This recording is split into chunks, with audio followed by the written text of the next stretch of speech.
Thank you for joining us today for this very important panel discussion with this very distinguished panel today. I'm Suna Samsami, the U.S. representative of National Council of Resistance of Iran.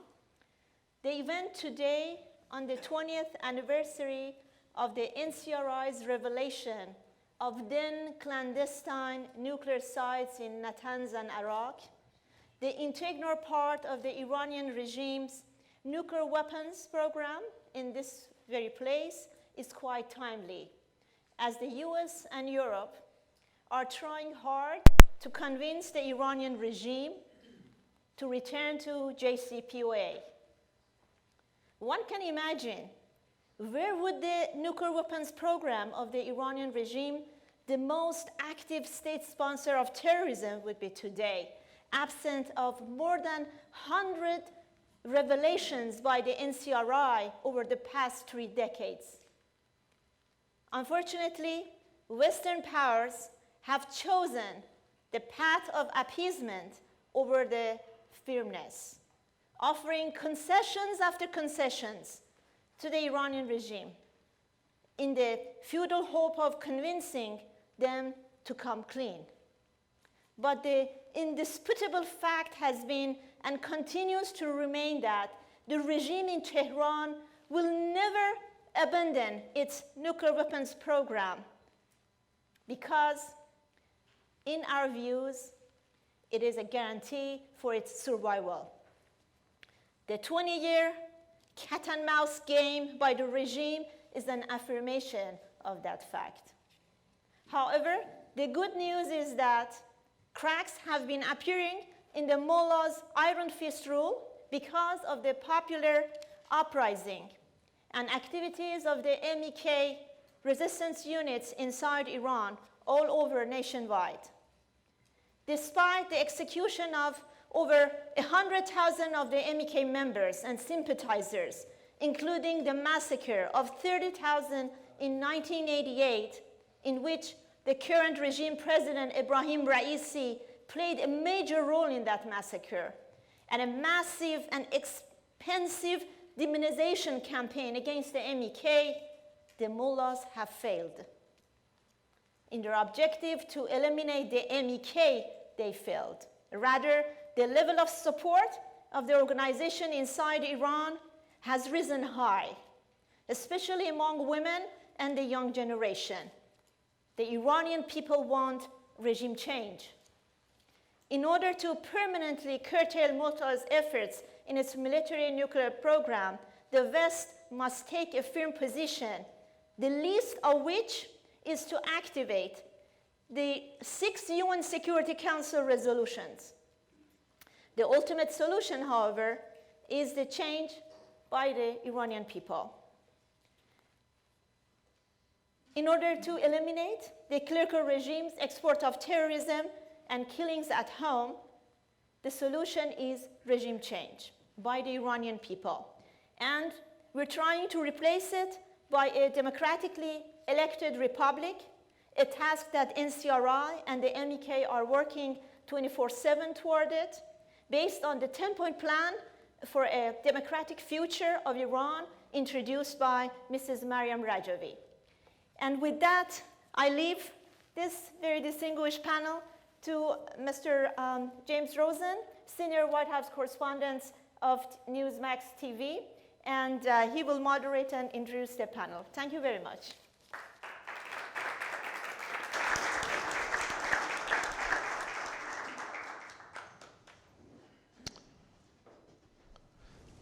Welcome, everyone. I'm James Rosen. As Suna mentioned, I'm the Chief White House Correspondent for Newsmax, and someone who's covered Iranian nuclear issues for a very long time, in part due to one of the panelists here. It's well for us to introduce our panelists ahead of time. To my immediate left is one of the most eminent names in non-proliferation. That could probably be said of just about everyone on our panel today. We have Dr. Olli Heinonen, former Deputy Director General of the International Atomic Energy Agency, now a distinguished fellow of the Stimson Center.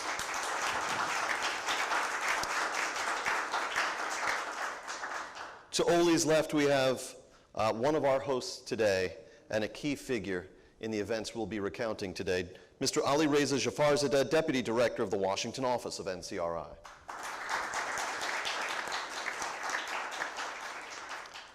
I hardly feel any introduction is necessary for our next panelist, but we'll do it anyway. Ambassador John Bolton, former National Security Advisor.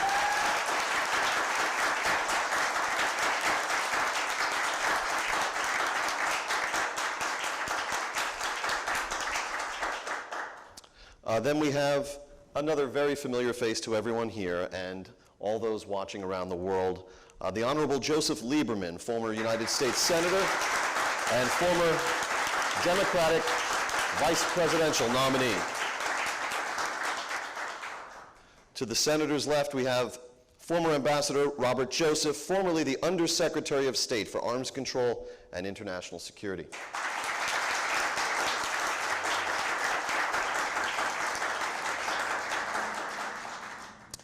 And then to Bob's left, we have retired General Chuck Wald, former Deputy Commander of U.S. European Command. Let's hear it for our entire panel. The very first thing we'd like to do is to show you a brief video produced by our hosts, the National Council of Resistance of Iran.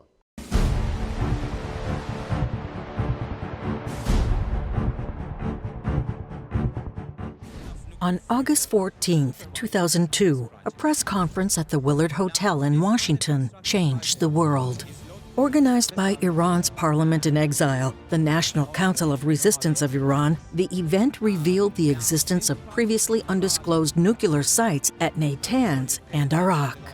Today I'm going to reveal to you two top secret sites of the Iranian regime. One of these two top secret projects is a project in the city of Natanz. The second project, the Iraq top secret project, this is a heavy water project and is seen as a top secret project within the Atomic Energy Organization of Iran. The revelations stunned the White House and foreign allies at the United Nations and around the world. The International Atomic Energy Agency, or IAEA, immediately demanded access to them. Tehran resisted Natanz inspections for 6 months. The clerical regime is taking advantage. On the eve of the IAEA visit in February 2003, NCRI held a second press conference exposing another related site called Kala Electric in East Tehran. When IAEA personnel finally visited the installation in June 2003, they took samples. The whole building had been painted. There were new tiles on the floor. It was like a hospital, and I think that this was part of their concealment. But they had forgotten to clean some other things like exhaust piping, ventilation, and the samples included particles of highly enriched uranium, the fissile material that is the core ingredient in nuclear weapons. World leaders acknowledged the invaluable role that NCRI had played in exposing Iran's secret nuclear activities. Iran has concealed a nuclear program. It became discovered, not because of their compliance with the IAEA or NPT, but because a dissident group pointed it out to the world. But NCRI revelations did not stop there. Since 2003, the group has exposed more facets of Tehran's nuclear campaign, as well as other aspects of the regime's military spending, including its missile and rapidly expanding drone programs. Here is another aspect of Iran's extensive involvement. That's Ali Reza Jafarzadeh, a well-known Iranian dissident and a frequent guest here on Fox. Some new revelations that Iran is building or has built another secret nuclear site. Details on the location and progress revealed for the first time this morning. Let's talk about it with Ambassador John Bolton, former U.S. ambassador to the United Nations and a Fox News contributor. This site apparently is a place where Iran, according to Jafarzadeh, has been building the components to refine uranium into usable weapons-grade material. Right. This is a very significant revelation. It's not unexpected in that I think we knew for some time Iran was indigenously producing these centrifuges, but to have this kind of confirmation, this kind of specificity, shows just how much progress Iran continues to make and how much of what they're doing is not known to the International Atomic Energy Agency and perhaps not even known to our intelligence services. Since 2002, through 4 Iranian regime presidents and 4 American presidents, the Iranian regime is closer than ever to achieving its nuclear ambitions. The Nuclear Accord of 2015, allowing uranium enriched to continue, and preserved key military sites as off-limits to inspectors. Today, many of the concerns I expressed about the JCPOA back in August of 2015 are coming back to haunt us in the year 2022. Unfortunately, despite severe overtures from this administration to engage in a constructive dialogue on Iran's nuclear program, a return to the 2015 deal is not only unrealistic and unproductive, it is a fantasy. 20 years after the revelation of Natanz, the regime has intensified its campaign to obtain a nuclear weapons capability.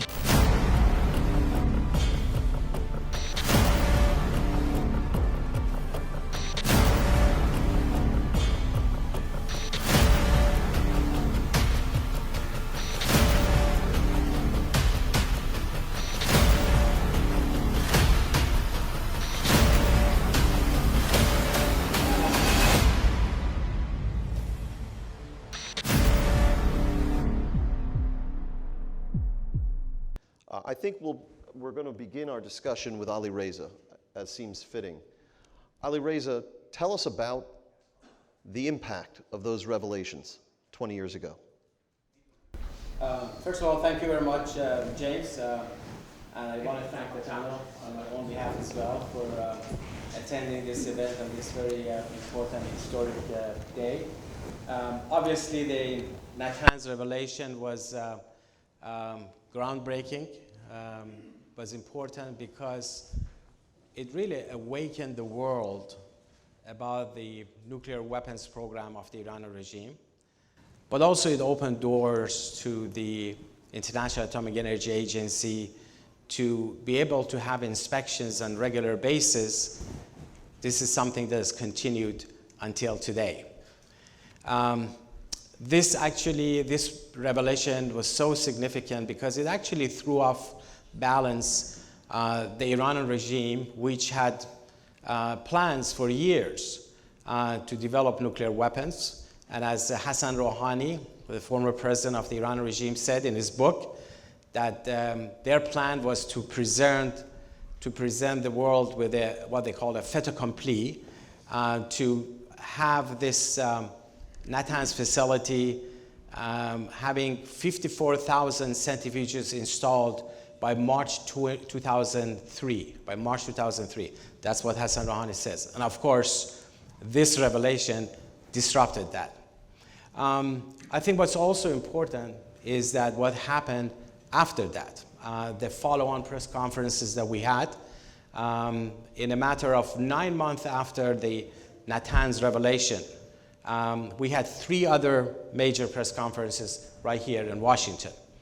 First, in February 20th, 2003, we exposed the centrifuge testing facility known as Kala Electric Workshop in East Tehran, where they were testing centrifuges, clearly something that they had hidden.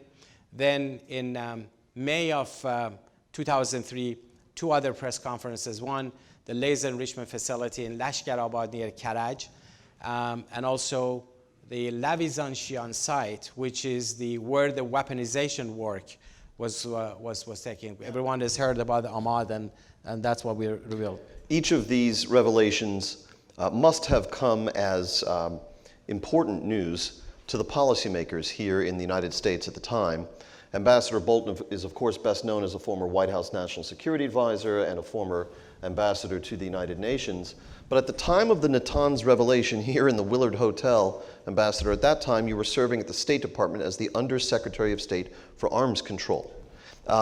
Tell us, well, first of all, you didn't have any advance warning on the press conference, did you? All right. Tell us how this revelation reverberated inside the councils of power in the Bush-Cheney administration. Well, I was working with Bob Joseph at that time, who was on the NSC staff, and so I'll give my State Department perspective, and Bob may have a view from the White House. But this, well said. But this revelation about Natanz for the U.S. government was incredibly important, because in the march of efforts that we had made since George W. Bush was inaugurated, we had accomplished a couple of important things, but we had many more to do. We had successfully withdrawn the United States from the 1972 anti-ballistic missile treaty, in large part so that the United States could construct national missile defenses to defend against attacks from rogue states like Iraq, Iran, North Korea. We had also signed the Treaty of Moscow with Russia, reducing the deployment of strategic nuclear weapons to a significantly lower range. And we were turning to the real problem of nuclear proliferation, primarily from the threat from Iraq, Iran, and North Korea.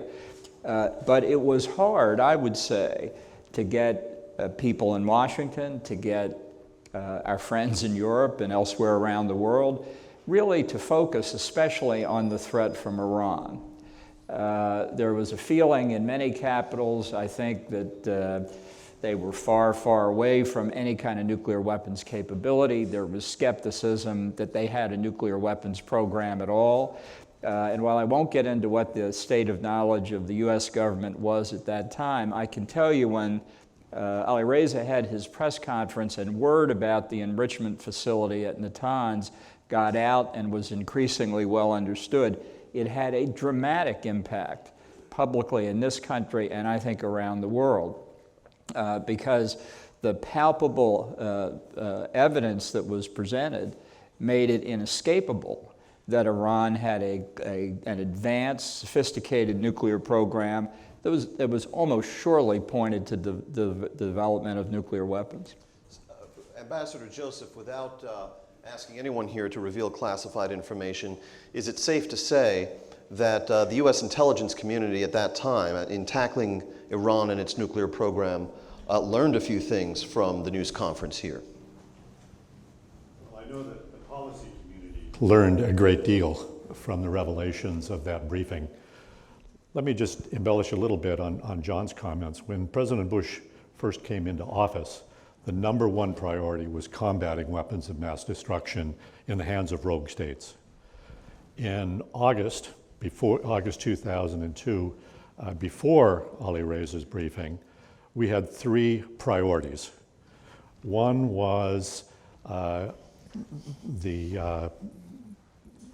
identifying, penetrating, and planning for the takedown of the AQ-CON network, a network that was providing knowledge and equipment and materials to other states, including Libya. And this would later lead to Gaddafi's decision to abandon the nuclear weapons program of Libya, and us literally taking that program back to the United States along with their longer range missiles.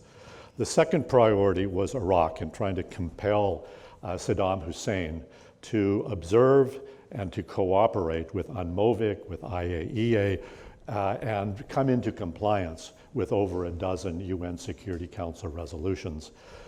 That, of course, would lead the following year to our military action against Iraq to enforce those Security Council resolutions. We learned, I think, a great deal as well from the, well, let me say the third priority was of course North Korea. The month before, in July of 2002, we had assessed that North Korea was pursuing a large-scale enrichment program that was in clear violation of the agreed framework. So those were our priorities. With the briefing, Iran nuclear which had been a concern, a significant concern, became a priority. The revelations, I think, really did have a significant impact on how we thought about Iran and the need to respond to the Iranian program. It initiated the IAEA inspections. It added to the sense of urgency to create new tools such as the Proliferation Security Initiative. And of course, it led to the negotiations, beginning with the EU3 and the cat and mouse game that's been played for 20 years in the negotiating context. All along, the nuclear program has continued. Yeah, for those in our audience, both here in the downtown Washington Willard Hotel and those watching via live stream and other means, if you've been hearing about the Iran nuclear negotiations and the Iran nuclear accords and the whole to-do over the Iran nuclear program, you feel like it's been 20 years. You're precisely correct. It's been 20 years, and that entire process involving really the entire world community began with this news conference that we're describing today. I'll come to Olli Heinonen, who was the IAEA nuclear inspector, to put it in a simplistic fashion, who wound up going to Natanz as a result of this. That's correct. Yeah, that's true. It was, I remember the 15th of August when these messages from DC reached us, and it changed my life entirely for a while. I had that habit to stay in office in August because IAEA is very quiet then you can concentrate your job. And I had been just taken over Iran a few months earlier, so I thought this is going to be a nice, calm time. I can read the old documents, I get the full picture. And all the staff members are on holidays in Europe in August, so it's a perfect time. And that changed. And it changed various ways. Certainly there were small surprises in this briefing which Ali Reza gave. But the IAEA was aware about some aspects of uranium enrichment in Iran. So it didn't come as a surprise such, but the magnitude was different, particularly when we saw the satellite images from Natanz, because Natanz was not known to us in August 2003. So, what I do, I write a letter to Iranian ambassador and ask him to explain what is this all about. Well, that letter never got an answer, still there was no letter coming back. And Iran started, we met with the Iranians, Mr. Agazadeh came to Vienna in September, and he said they will explain everything in a due course, that they have to do some administrative arrangements, but you are welcome in a few weeks' time to see all the places. Well, few weeks became half a year practically, and then finally we went there with El Baradei in February. They took us to Natanz, and that was an eye-opener when we went inside, because they say that these centrifuges are their own development, own technology. They have never tested them, they have never put any drop of uranium there, but they have built about 1,000 of these centrifuges. You don't build 1,000 centrifuges without testing, because if they are not performing properly, they are broken. You cannot use and repair them. So it was obvious for us from the very beginning that there must be another place. And we asked them to have an access to these other places which we knew, and one of them was the Kalai electric shop in Tehran. That access was not provided because they were still busily reorganizing the program. Just to summarize, is it correct that once IAEA inspectors were able to take samples at these sites, and despite an effort to make the place look like a hospital, as you know, with absolutely immaculate tile and so forth, new paint job and so on, that in fact IAEA's inspectors discovered particles of uranium, correct? Yes, that's true. Okay. From the military perspective, General Wald, this revelation that Iran is much farther along on its nuclear quest than had previously been known, how would you say that that was received in the military community?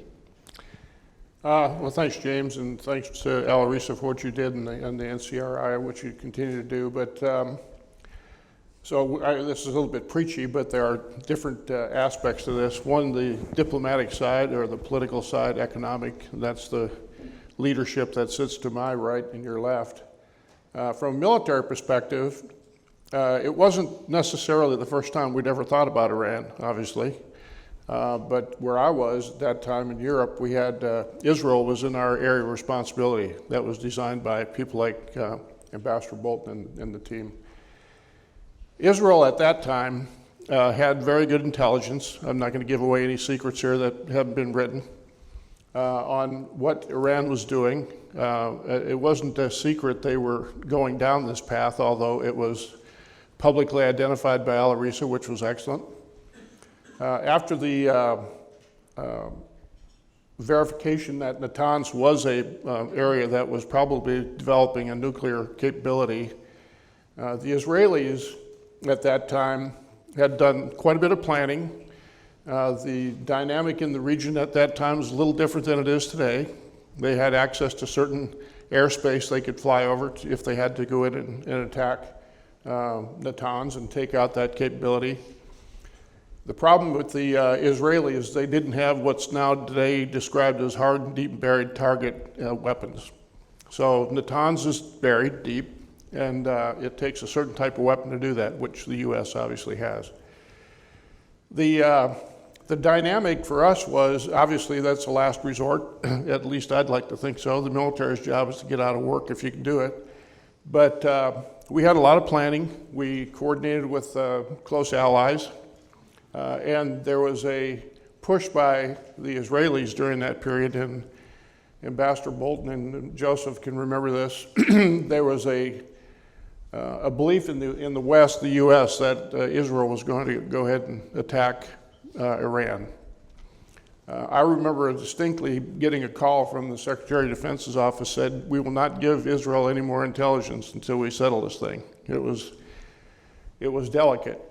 What I am saying, though, is that there's a military aspect to this that is part of the whole equation. Iran needs to realize there is an alternative to bad behavior. Last resort, but an alternative. We've been planning for that for 20 years, and it continues today.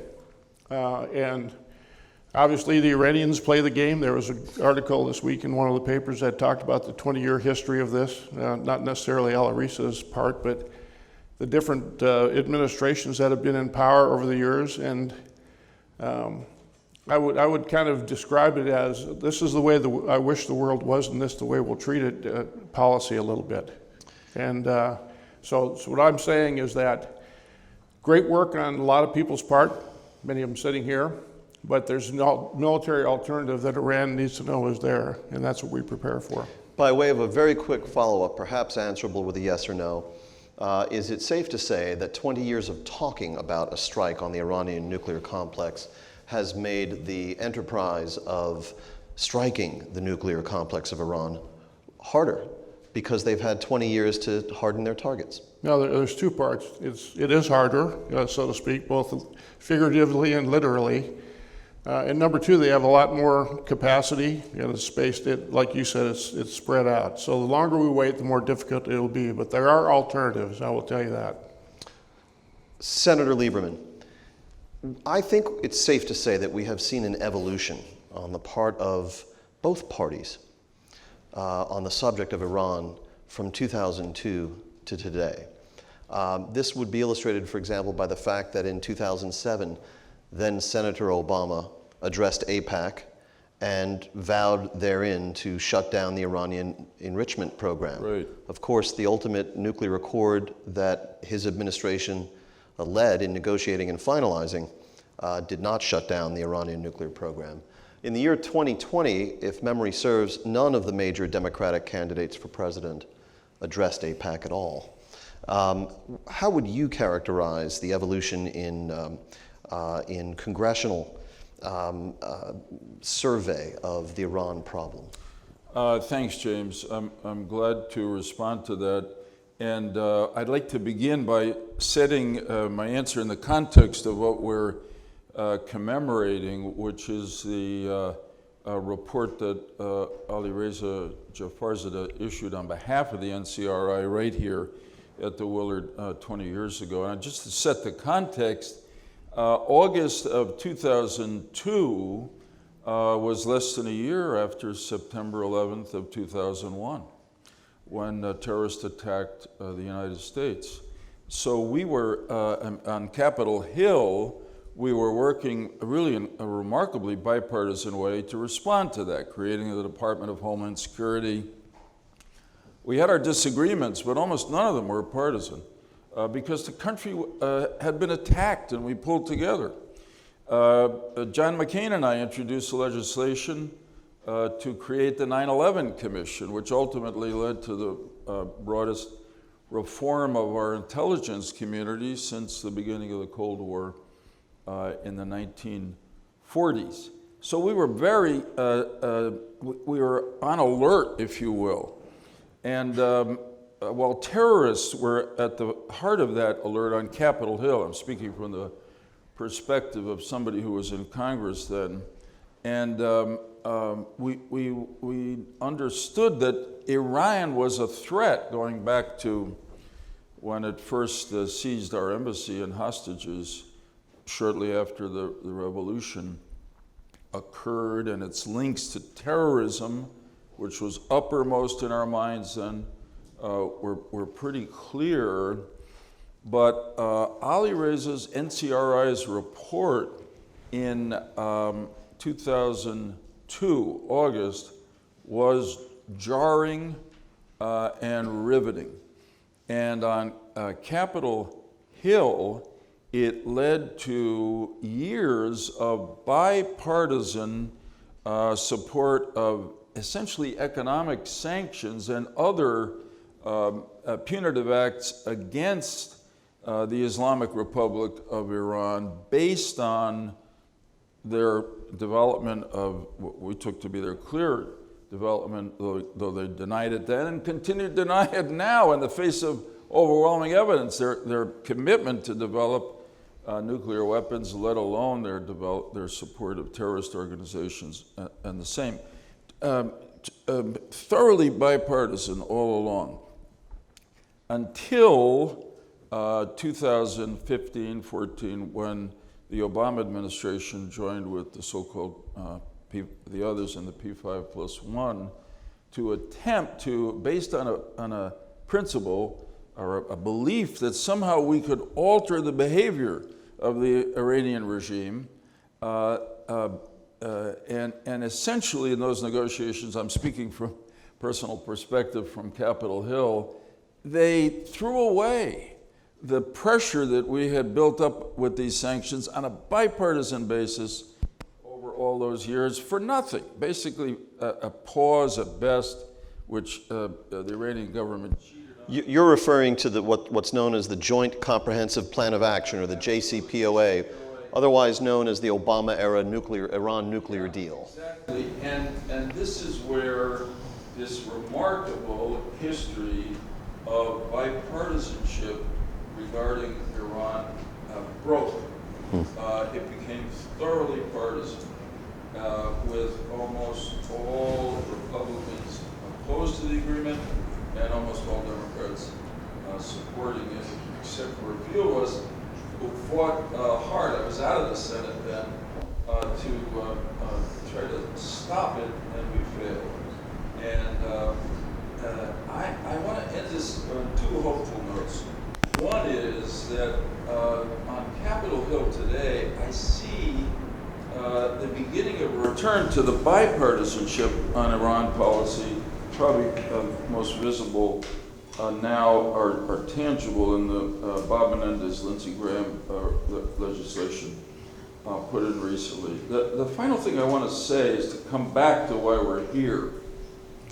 What NCRI did, and Alireza announced here in this hotel 20 years ago, almost to the day, was really extraordinary. Not the intelligence agency of our government, our allied governments with great intelligence agencies. This was a non-governmental organization that revealed something that a lot of us, including on Capitol Hill, did not. We suspected, but we didn't have that evidence about Natanz in Iraq. And that led to the policy that followed after that. Quite remarkable, really, that a non-governmental organization was able to do that. The other thing it said to us, although we didn't give it enough appreciation then, is that the NCRI was a credible organization with significant support in Iran.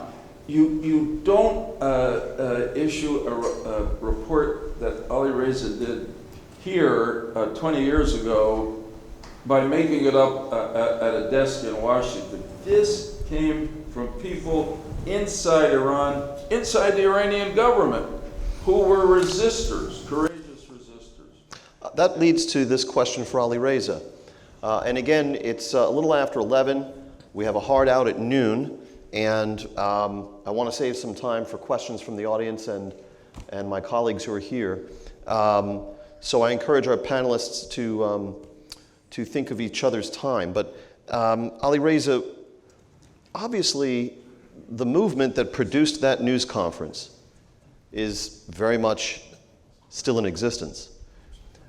20 years on, we can't imagine that it's the exact same cast of characters. Through sheer attrition and other means, we would expect that some of the people who were instrumental, let's say, even in this revelation 20 years ago, are not still with the movement. But how would you characterize the state of this movement today? Has it grown in sheer population? Has it evolved with technology, et cetera? Tell us how the organization exists today and how this helped your organization, if you will. Well, obviously, things are very different now than 20 years ago. 20 years ago, the circumstances were not as favorable for us as it is today. We were fighting at that time the unjust designation that ironically, interestingly, I was just telling you about the press conference we had here in Washington. In 9 months, we had like four press conferences. And then on the anniversary of the revelation of Natanz in August 2003, our office was shut down. By whom? By the US government, by the Treasury Department, actually the State Department, by adding us to the designation. Why? Because instead of focusing on the threat that we had helped the world picture it, by mid 2003, you already had a full picture that the Iranian regime has a nuclear weapons program. We talked about the enrichment plan, the weaponization, and there was enough of evidence out there to confront it.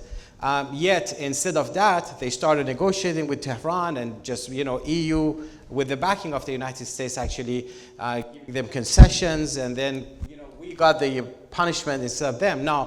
Now the situation has changed. We have managed to unchain ourselves from the designation 10 years ago. Then the political circumstances in Iran has changed. You've had 8 major uprisings since 2018. The general public is vehemently opposed to this regime. This regime is in big trouble domestically. That has created the opportunity for the expansion of the movement.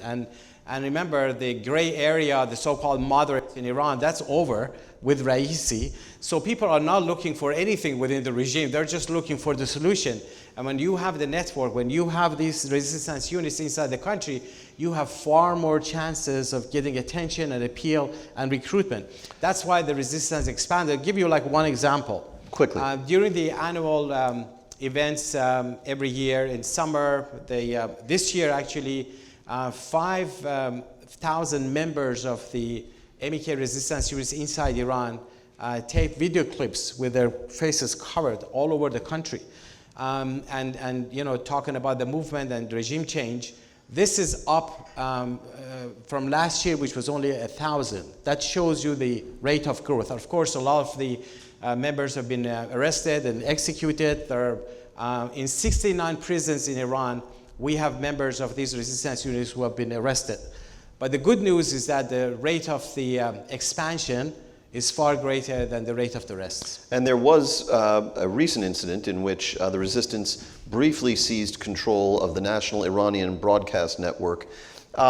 As we go forward in time from the original revelations of 20 years ago, one of the key aspects to this has emerged over time, and to wonky folks like us, it goes by an acronym, naturally enough, and that acronym is PMD, for the possible military dimension of the Iranian nuclear program, which always struck me as a bit of a misnomer as a working reporter, because it seemed fairly obvious that there was a strong military dimension to it. I didn't see the need for the P in possible. But Ambassador Bolton, considering that the PMD is real, that the intelligence that informed this designation was valid and remains so, we now have a situation in which the Iranian nuclear program is much advanced over where it was in 2002 and even 2010. My own reporting showed, for example, that at the time that the Obama administration made the case for the nuclear deal,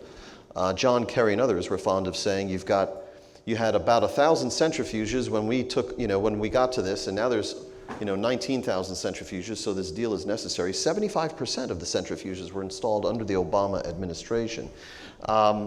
And so now the current effort to deal with this is an attempt at reviving the JCPOA, from which President Trump withdrew the United States. How do you see those talks shaping up? Is it clear to your eye that there's going to be a deal, and what would be the ramifications if there were? Well, I think the Obama administration, in negotiating the deal in 2015, made a huge strategic mistake from the perspective of the United States. And you can talk about a lot of circumstances of the deal. You can talk about Iranian violations of the deal after it was enacted. The central part of the deal was to permit Iran to enrich uranium to reactor-grade levels, as if that is a constraint on their ability to get to weapons-grade uranium, when in fact enriching to reactor-grade does 70% of the work necessary to get to weapons-grade. People, I think, fundamentally don't understand this, including the American negotiators who cut the 2015 deal. Time is always on the side of the proliferator. Time spent in fruitless negotiations is time that allows the proliferator to overcome the enormous scientific and technological difficulties to perfect nuclear weapons and ballistic missiles. Let's not leave that out of it, not covered by the 2015 deal, but obviously very important for Iran to have an effective delivery system. What we've seen in the past 17 months of the Biden administration is the pursuit not of a rational policy, but the pursuit of a holy grail of getting back into this program. It's not based on evidence, it's based on faith. And the consequence is that over 17 months, the United States has made further concessions that take a bad deal and make it worse. We hear about these concessions even now because although the European Union, I think for the second or third time, has said they've given Iran the final draft, the government in Tehran is starting to renegotiate it again on a number of things that are just unacceptable. And I will simply mention two quickly. One is that our own government has tried to make it harder for a future administration to get out of the deal by promising consequences that make Iran's nuclear program stronger if we withdraw.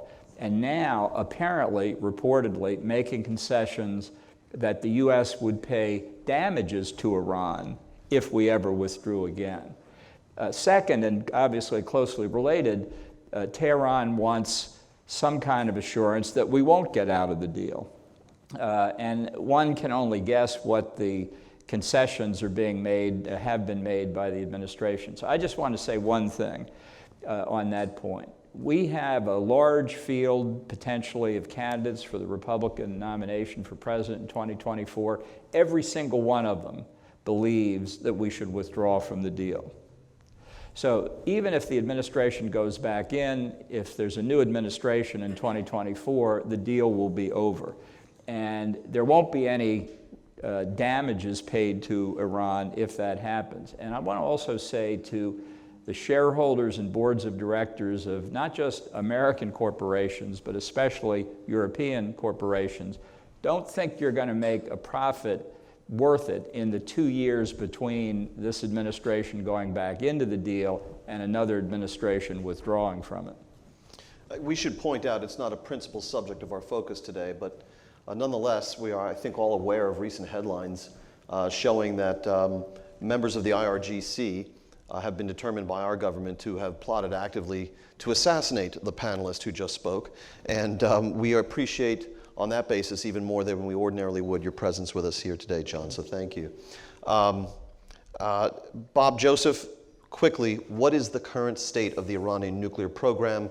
How close are they to a breakout, which is the decision if you want to build a bomb, how long it would take you to do that? What's their breakout time? Well, it's measured in weeks by the Biden administration. My view is that Iran today is a virtual nuclear weapon state. It has progressed from our position of no enrichment to enrichment by advanced centrifuges that within days can raise the level from 60% enrichment to weapons-grade enrichment.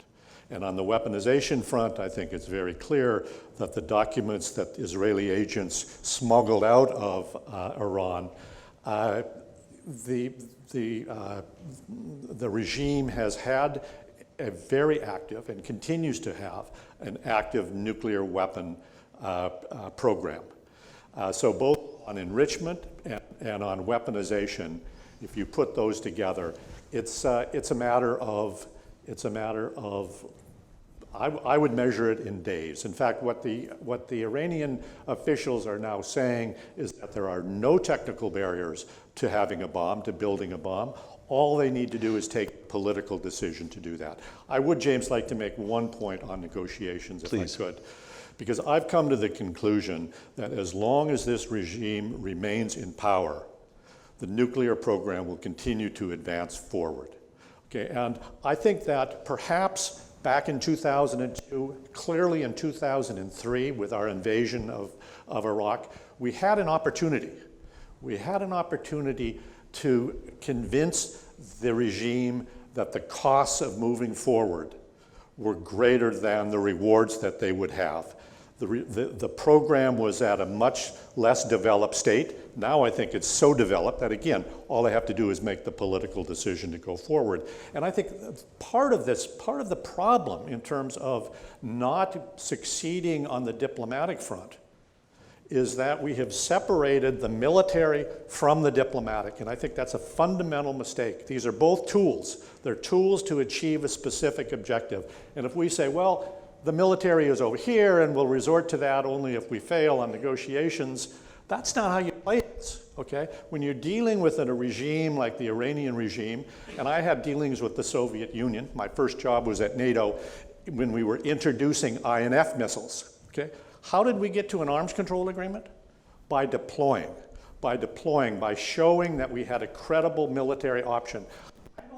I don't think we have, in the eyes of the Ayatollah, in the eyes of the mullahs, a credible military option. This administration is, I think, known for indecision and weakness. And with a regime like the one that we have in Tehran, that is an invitation. It's an invitation for them to continue to move forward with their nuclear program. To the extent the regime is watching this broadcast, they have already been disabused of the idea that there's no credible military potential from General Wald's earlier comments on this panel. You assure us that there are. General Wald, I wanted to ask you about a landmark event, both for Americans' military capabilities, but also for counterterrorism, which was the assassination of General Soleimani in Iraq. General Soleimani being the longtime IRGC commander and the head of Iranian terror operations abroad, and really kind of an evil genius in that field who had been at it for a very long time. How do you assess that that assassination, the success of that operation, impacted Iran's terror capabilities, the tempo of their operations today, et cetera? I think it was a psychological impact. It really didn't do anything necessarily against how they could, if somebody is a dedicated terrorist in the Middle East, they're going to find a way to do something. But it was a psychological hit. It was a huge issue from a military perspective, because We've got great military capability. We could attack Iran if we had to. I could talk about that for hours. But there's two parts of it. One is the actual physical or technical capability. The other is the will to do it.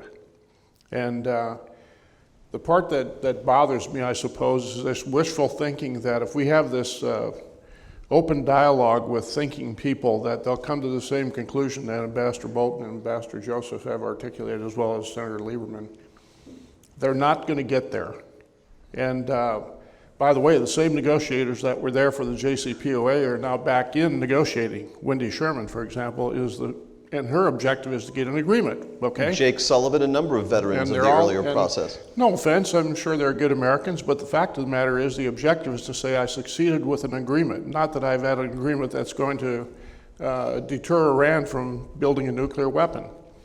I'll just say this, and it sounds like hyperbole or sounds typical military braggadocio. We have the capability to attack Iran's nuclear weapons development facilities today. Successfully? Absolutely, with no doubt about it. It's a matter of, couple things have happened since then. I think the worst military thing that's happened to us since 2002 is the debacle of the departure in Afghanistan. That's a credibility issue for the military because it wasn't executed well. That gives people the thought that maybe the military isn't quite that capable, as well as the decision-making process. I'm gonna tell you right now, the military has the capability to attack Iran's nuclear weapons facilities today and put them back probably years, if not, it won't be forever, because you can always rebuild something. So if anybody is I won't disabuse anybody from the thought that there isn't a military capability. Now, I defer to the political decision makers. That's where we start. And if you're a good military person, you ought to think that way.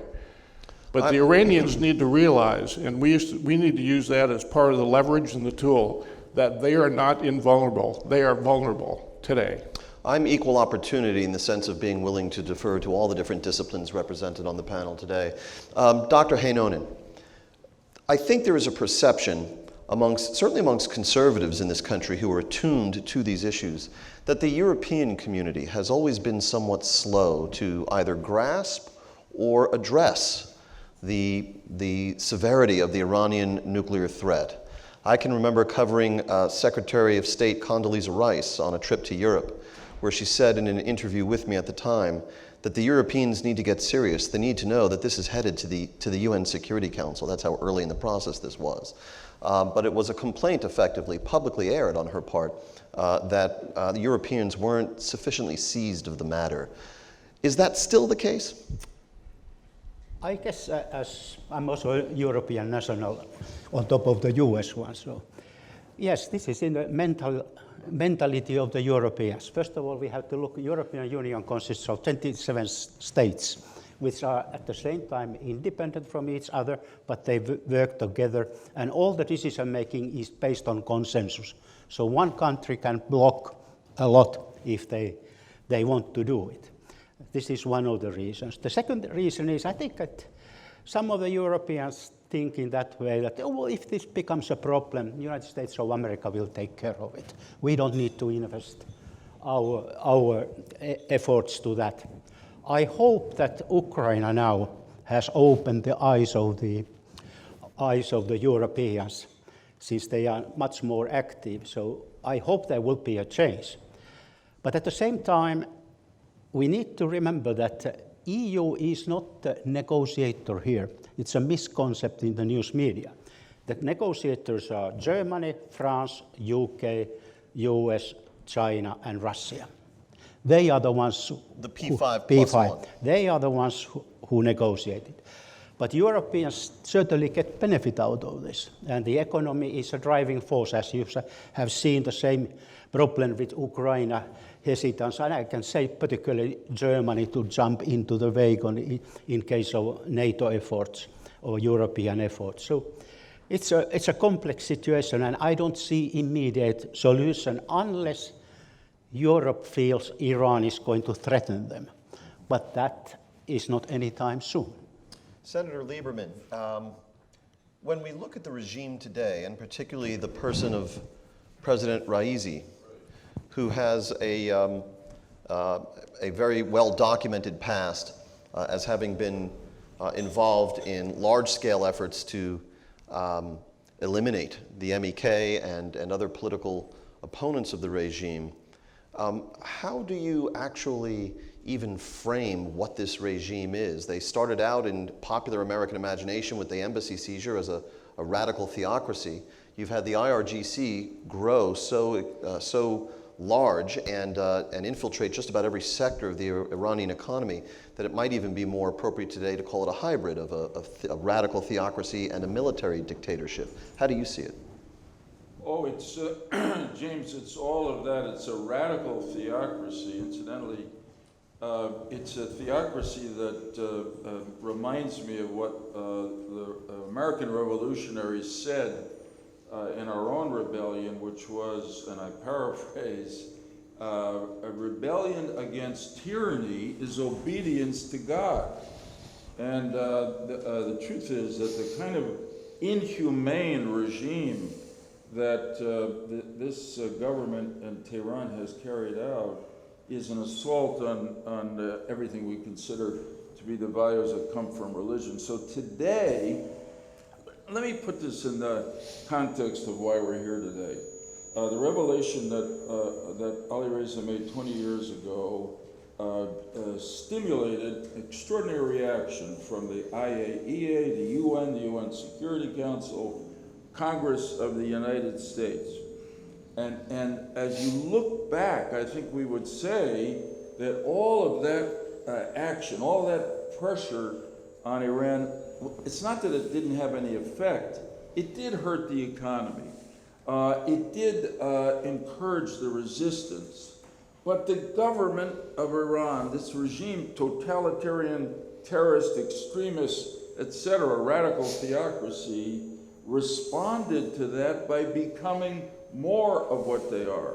So they doubled down and tripled down on their development of nuclear weapons. And a year ago, and this is probably gets to your question, the supreme leader, who really is the only leader, had a choice to make about who the next president would be. He had some of the classic so-called moderate, smiling presidents that he had chosen before. No. I think because he was worried about the growing strength of the resistance in Iran, which is what they fear most. It's why they the government constantly attacks the NCRI and MEK. He chose Ebrahim Raisi, a murderer, a butcher, a killer, a hangman, who incidentally, in the year he's been in office, more than 500 people have been executed, some of them in public hangings, including something like 21 women and 7 children. More than 18,000 Iranians have been arrested and put in jail by Raisi's government, only for political reasons. They're political opponents. So on this 20th anniversary of NCRI's revelations, I say we've got to look back and look back clearly, and I'm building on what my colleagues here have said. We ought to walk away from the negotiations in Vienna. How can you trust a regime that has just tried to kill your former national security advisor, Secretary of State, Secretary of the Army, Salman Rushdie, the woman in Brooklyn? How can you trust them? Doesn't it come down to a classic foreign policy conundrum of engagement versus isolation? Yeah, and in this case, we tried engagement, and we're now at a point where we're living Einstein's definition of insanity. We continue to repeat the same thing with the same awful result. Get up, leave the table. We have time. What do we do? Honestly, we got to say to ourselves honestly, this regime in Iran will never change. So our policy is to change the regime, support the people of Iran, and incidentally, that has to be coupled with exactly what General Wald, Ambassador, said, and John, which is, listen, to threaten, to try to kill John Bolton and the others, that's an act of war. I mean, we ought to make clear to the Iranian government that if they continue to do that kind of thing to our citizens, they're going to feel the strength and force of the American military on them in their country. And then we ought to stand with the people of Iran, including NCRI, which is the strongest resistance group, just as we stood with the citizens, the freedom fighters of the former Soviet Union, and hopefully with the same result. This regime cannot be changed. It has to be put into the dustbin of history. Wanting to preserve time for questions from our audience and from my colleagues, I want to ask each of our panelists to just give me 60 seconds in response to our next round of questions so we can hear from the folks who have been kind enough to join us today. Ali Reza, presuming that it is true that the current U.S. administration does not provide any kind of support to MEK or to NCRI, what would sensible support of your organization from an American administration look like? What should they be doing that they're not? Well, certainly the sensible support is not about arms or money or boots on the ground. It's actually the political support. But it starts with standing firm against the regime. Because if they're trying to reach out to the regime, they will never look at the resistance. That's the story the past 40 years. Always investing on the regime. I think with the rise of Raisi at the helm, the message should be received in Washington and every capital in the world that this regime is in big trouble. Otherwise, Raisi would not have been put in that place. They are after the bomb as the only way for survival, the nuclear bomb. And any negotiations that is being done is actually feeding the Iranian regime. The best way to help the resistance, stand on their side politically, condemn every act the regime does against the people, against the protesters, and recognize their right to overthrow the regime. They have not recognized that. It would require a complete paradigm shift, is what you're telling us, from investing in the regime That's what you need. to investing in the opposition. Again, with my ineffective proviso of 60-second time limits, Oli, there is recent evidence emerged that Iran is in fact cooperating with other rogue states, correct? Yes, there has been quite a lot of such information. First of all, the missile program between Iran and North Korea, there's a lot of synchronization and technologies are exchanged from North Korea to Iran and vice versa. There is actually a restaurant in Tehran which is called Korean restaurant, and it's not visited by South Koreans. Then that's one. But then also on the scientific domain, you can see, for example, Mr. Abbasi Davani, according to the North Korean papers, is sitting together with some of the North Korean officials in Tehran. And your basic suspicion is that there is an exchange of scientific and technical information exchanged between? Yes, it makes perfectly sense. And this is the same model what A.Q. Khan used when he was distributing not only centrifuge design, but also some designs related to nuclear weapons. So this can happen over the table. A.Q. Khan being the father of the Pakistani nuclear program, who was probably the Babe Ruth of nuclear proliferators out there in terms of sprinkling various governments with covert information.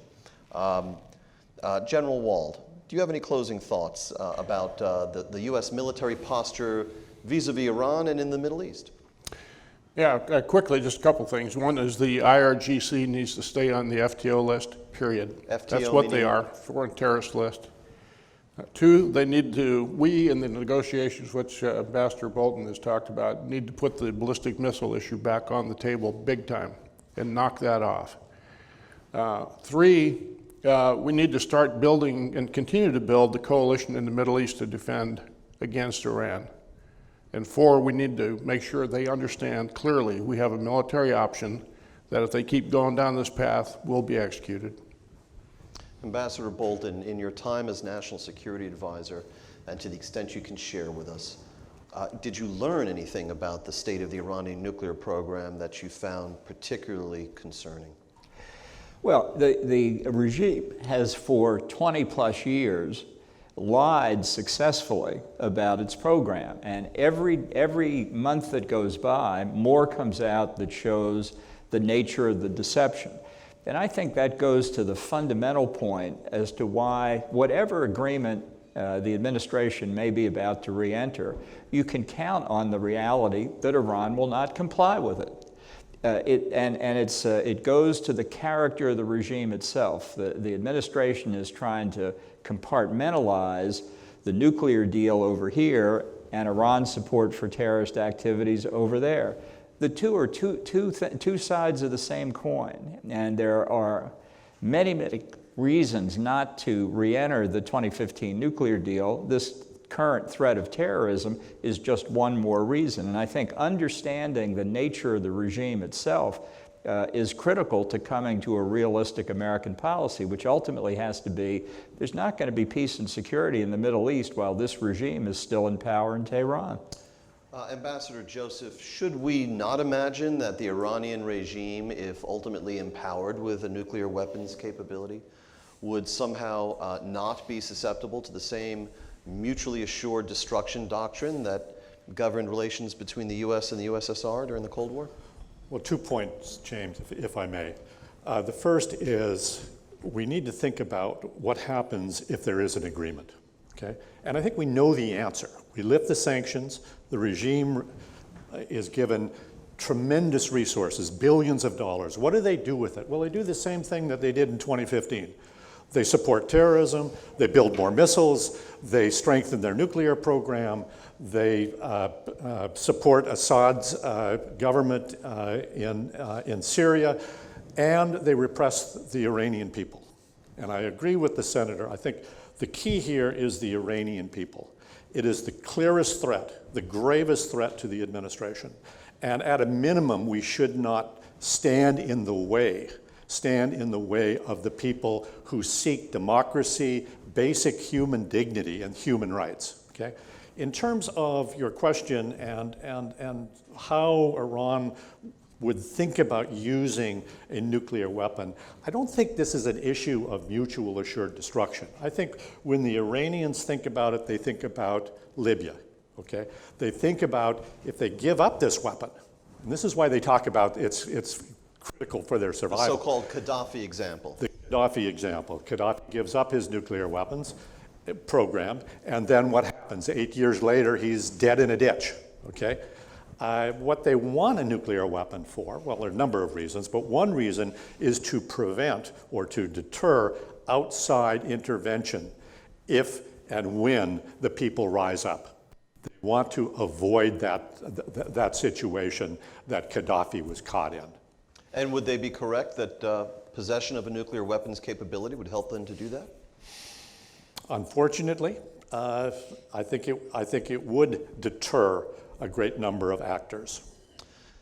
Why don't we have just a brief round of applause for our panelists today for all of those insights. Thank you so much.